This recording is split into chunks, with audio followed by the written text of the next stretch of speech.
Toronto Mayor Rob Ford joins us now with his take on how things are going. So, Mayor Ford, despite the fact that progress is being made, of course, we know thousands of people remain without power. Source of frustration, obviously, for those people. How frustrated are you? Very frustrated. This is day 7 now. 18,000 people are without power. We've been meeting every day. We've been having press conferences every day, giving people up to speed. And we want to, there's light at the end of the tunnel. What day that will be, I cannot say right now. But it is extremely, extremely frustrating. I know when I lost power for 2 days, it was frustrating. The people with 7, my heart bleeds for them. And we're out there. We have 200 crews in the field right now. We're working as fast as we can, but we're dealing with one-offs now, as we would say. Like the whole street might have power except for one house. I want to share with you just a comment from one frustrated resident. Here's what one gentleman had to say earlier this week. And our own people are freezing, and our government say nothing, and the media says nothing. Where is the compassion for the people of Canada? That's all I'm asking. So, Mayor Ford, that's clearly somebody at their wits' end. What do you say to people like that? You know what, you can't say anything. We're trying our best. We've done everything. We've got... Is your best good enough? I know that there's a huge effort being made, but is there anything, even as this continues, that could be done better, particularly for the people who are still in the cold and the We dark? have crews from Windsor, we have crews from Hamilton, we have crews from Ottawa, we have crews from all over. Like I said, 200 trucks are in the field right now. We have another 200 that are clearing the debris off the roads. We have everybody going full out. I share their frustration. I'd be pulling my hair out by now if I didn't have power for 7 days, but I don't want to promise this gentleman something that I can't fulfill. We're being realistic. We don't want to give a timeline, because if we don't meet that timeline, then they're even going to get more upset. Sincerely, we are doing everything in our power. But the fact is that, yes, crews are out there working 24/7 to try to clear the branches and fix the power problem. Is there anything that can be done for the people who have to continue to wait? And by that I mean, is there any food, any comfort, any more shelter that can be made available to them? We have warming stations throughout the city. We have the police stations are all open. There is food there. You can take a warm shower. Obviously, it's not like your home, but it's the best that we can do as a city to offer them. They've been the reception centers, the Red Cross, the volunteers have been absolutely phenomenal. If people want to donate to the Red Cross, that would be fantastic. It's all hands on deck. None of us, you know, we might be getting 4 or 5 hours sleep at night, realistically, for the last 7 days. My heart bleeds for these people, but we're working as quick as we can. We started at, Nancy, we started at 300,000 7 days ago. We're down to 18,000. We're at almost 92%. I know that's not the 18,000. Really don't care about that. I understand that. The original forecast was 72 hours. So you can understand how people are frustrated. But beyond that, you know where the people are who are still without power. Have police gone door to door to make sure that those who remain in those houses are okay? Is there sufficient transportation provided to take people to warming centers? Yes, there is. The Wheel-Trans, TTC, Andy Byford has the buses. If people need a ride to the warming center, we have the Wheel-Trans buses there to take them there. The police have been going door to door. Some people, Nancy, do not want to leave. We said we got to look out for people with seniors and people with disabilities.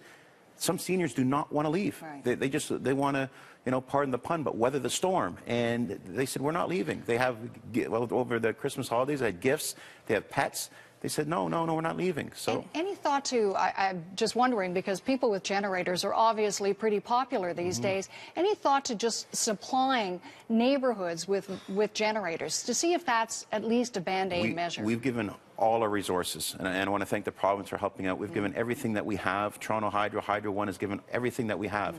Right now, I can't commit to saying we have more generators, because we don't. We're right at zero resources. All our crews are, like I said, out in the field working as fast as we can. We're making a lot of ground right now. I think we were down almost 10,000 from last night. 12 o'clock, they're working right around 24 hours. They're working right around the shift, 12-hour shifts. A worker from Hamilton got seriously injured last night. A piece of ice hit him in the head. These people are sacrificing their lives and their holidays to get the hydro back on. And you can't ask for any more than that, Nancy. I know that you have said, and you said again today at the news conference, that you don't second-guess yourself about calling for a state of emergency. You don't think it was necessary. What would have to happen to compel you to declare a state of emergency? Well, I make the call, but I consult with Anthony Haynes. I consult with the city manager, the deputy city manager, the head of water, the head of all the departments. Everybody's agreed this is not a state of emergency. 1/3 of the city was affected, technically speaking, when you look at 300,000 compared to a million people. A state of emergency is basically when the whole city is paralyzed. The businesses can't open, you can't leave your house. Right. I think the last time we had that was a severe snowstorm when the Army got called in about 12 years ago. We've had a blackout. That wasn't a state of emergency. We had the water in the summer. That wasn't a state of emergency. So it's this a question of is scope. It's definitely a scope, and it's basically when, and we don't want to scare people. You know, we don't want to put people in fear for no reason, and that's what a state of emergency does. You know, you see some hurricanes and stuff like that. That is a state of emergency. We're nowhere close to that. We have all our resources going forward. A state of emergency would not, and I emphasize would not, have sped things up.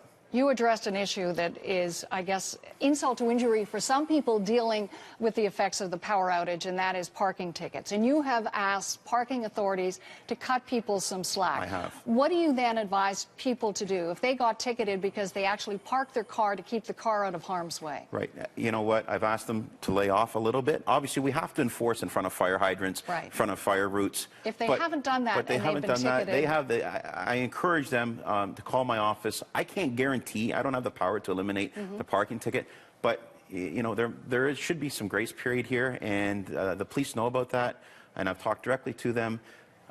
I don't know which ones we're talking about exactly, but I would definitely contact my office. I don't want to promise I can get rid of their ticket, but I'll definitely try and see what we can do. So are you fully satisfied with the cooperation, the kind of partnership you've had with the provincial government? Absolutely. On things? It's been phenomenal. All our city resources, all the provinces. It's just not Toronto. People have to remember, everybody's been hit in the GTA. You look at Durham, you look at Pickering, Ajax, all around's been hit, and they're still out of power. We have the largest city, so we have the largest numbers right now. But I'm very satisfied with the province helping out, and I'm very, very proud of the hydro workers and your colleagues at City Hall? Absolutely. Things are going well. We're working together. Obviously, councillors are frustrated. They want their area done first. We have 44 councillors. How do you prioritize that? Scarborough obviously was hit the hardest. Hit. We're concentrating there. Up in North York, obviously, in Don Mills area, that's been hit hard. I just can't promise one over the other. And we're working as quick as we can. We can't get more than 200 trucks in the field right now. How soon and how broad a post-mortem can you plan here? Well, obviously, after our first and foremost priority is to restore the 18,000 people. Then we're going to sit down and say, what could have we done better? And who would be involved in that discussion? Everybody? Everybody. All the heads of department. We'd go right around the table. I think we've done a phenomenal job. I think we've learned from the water. Hard to tell out to the 18,000 still without power. I don't disagree with you. I don't disagree. But you know what? We all went through it, and you know, the lesson to be learned. I think the people taught us a lesson, and our staff taught us a lesson. How people can come together, how staff can come together. Everybody that we were working with at the city sacrificed their Christmas. I know these people did too, and just said, here, you know, the taxpayers come first. And I said, as mayor, I'm not going to stop working until every single light on, every single house has power on. And I'm not. And we're going to have another press conference at 11 o'clock tomorrow morning. And I'm as frustrated as the people are out there. When I go to buildings and they don't have power, it rips my heart apart. I'm doing everything I can. I try to encourage them to go to warming centers or the police stations. They say no. I don't know what more I can do as mayor. We'll stay tuned. Mayor Ford, appreciate your time today. Thanks for being with us. Thank you, Nancy.